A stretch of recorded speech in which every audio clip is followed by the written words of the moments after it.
संत श्री मलुकदास जी के जीवन की एक घटना है।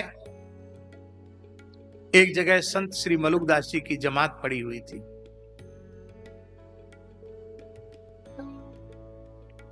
एक ग्वालिन थी, उसकी संत सेवा में बड़ी श्रद्धा थी और उसका पति था वो बहुत दुष्ट प्रकृति का था, बड़ा विमुख था। वो साधु संतों को बिल्कुल नहीं मानता था। तो ये बेचारी चोरी करके अपने पति की नजर से बचा के दूध दही घी संतों के यहाँ सेवा में पहुंचा देती थी। और जब पति को पता चलता तो गाली भी खानी पड़ती, पिटाई भी खानी पड़ती।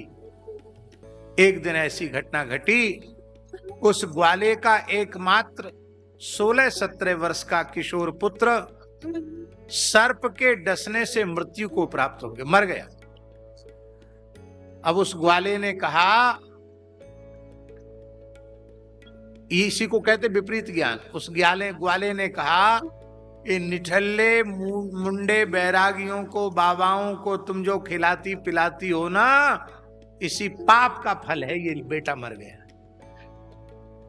अब जिस बाबा जी को दूध दही पहुंचाती थी उससे इसको जिंदा करवाओ, यदि जीवित नहीं हुआ ना शाम तक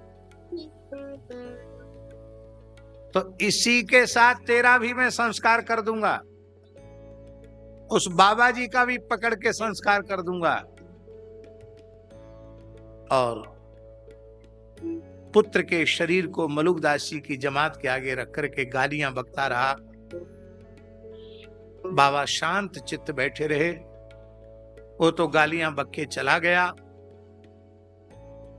और उस देवी ने रोते हुए कहा, गुरुदेव मेरा एकमात्र पुत्र जीवित हो जाए, ये मैं प्रार्थना नहीं कर रही हूं।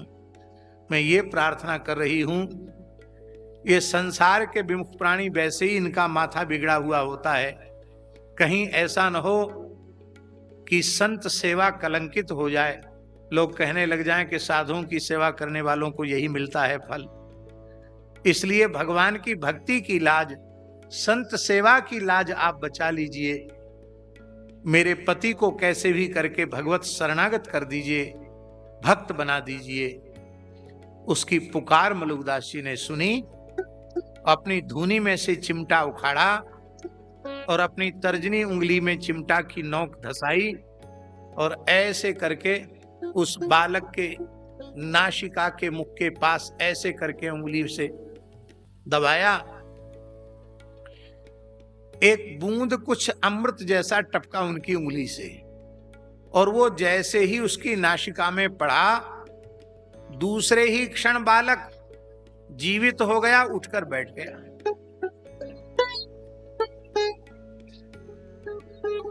ग्वाला भी शरणागत हो गया, सब भक्त हो गए।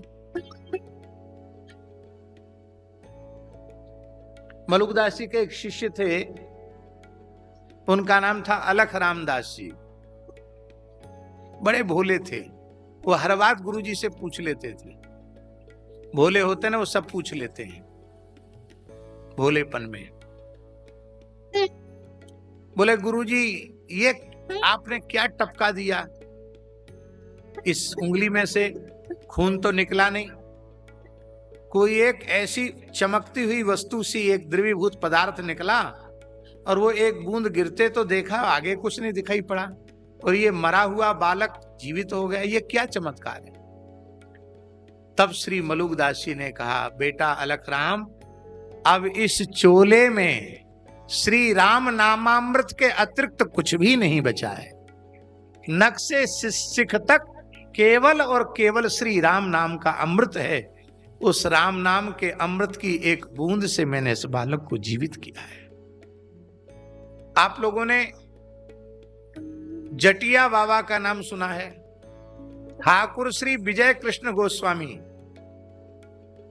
जिनका उपनाम जटिया बाबा था, बंगाल की धरती के महान सिद्ध संत हुए, महान योगीराज संत हुए श्री जटिया बाबा। आज भी उनकी परंपरा में सिद्धों की परंपरा है। श्री जटिया बाबा का जीवन चरित्र पढ़ने योग्य है। बड़े दिव्य संत थे श्री जटिया बाबा। श्री चैतन्य महाप्रभु के अत्यंत प्रिय पार्षद श्री अद्वैत प्रभु के वंश में उनका जन्म हुआ था। अब हम क्या कहें, उनके चरित्र के बारे में क्या कहें, बस इतना ही कहेंगे कि प्रत्येक भक्ति पथ के साधक को जटिया बाबा का जीवन चरित्र पढ़ना चाहिए। ऐसा जीवन चरित्र है। उनके एक शिष्य हुए कुलदानंद ब्रह्मचारी, उन्होंने सद्गुरु संग नामक पुस्तक लिखी, वो तो अद्भुत है साधकों के लिए। तो जटिया बाबा के जीवन का एक प्रसंग है।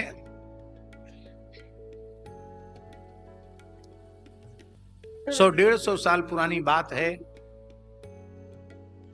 वृंदावन में कुंभ का आयोजन था और आप इस जगह चलते चलते बैठ गए यमुना किनारे। लोगों ने कहा महाराज जी क्यों बैठे? बोले यहां कान लगाकर सुनो। तो लोगों ने कान लगाकर सुना तो वहां से हरिनाम की ध्वनि प्रकट हो रही थी। यहां से हरिनाम कैसे सुनाई पड़ रहा है? तब उन्होंने कहा कि एक नाम जापक महात्मा, उन्होंने यहां बैठकर भजन किया। भजन करते करते उनका शरीर शांत हो गया। उनका शरीर यहां मिट्टी के भीतर है। संत तो भगवत धाम चले गए, किंतु उन्होंने इतना भजन किया है, इतना भजन किया है, इतना भजन किया है, उनकी हड्डी में से राम नाम प्रकट हो रहा।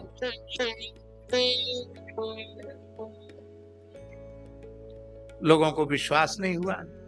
तब कहा खोदो। खोदा तो नाम सबको स्पष्ट सुनाई पड़ने लग गया। तब आपने उन अस्थियों को लेकर यमुना जी में विसर्जित किया। संत चोखा मेला की हड्डियों से नाम प्रकट हो गया। महाराष्ट्र की घटना है।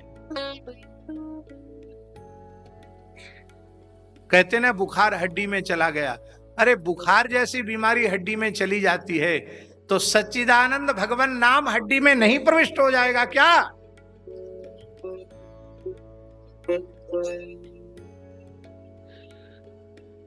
भजन करने वालों का देह दूर से देखने में सामान्य देह के जैसा लगता है, पर वो सामान्य देह नहीं होता है। उसमें निरंतर नाम का गुंजन होता रहता है।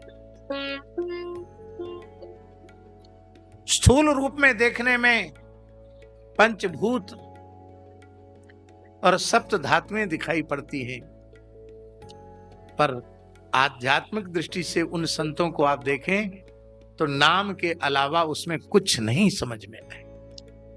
केवल नाम, केवल नाम।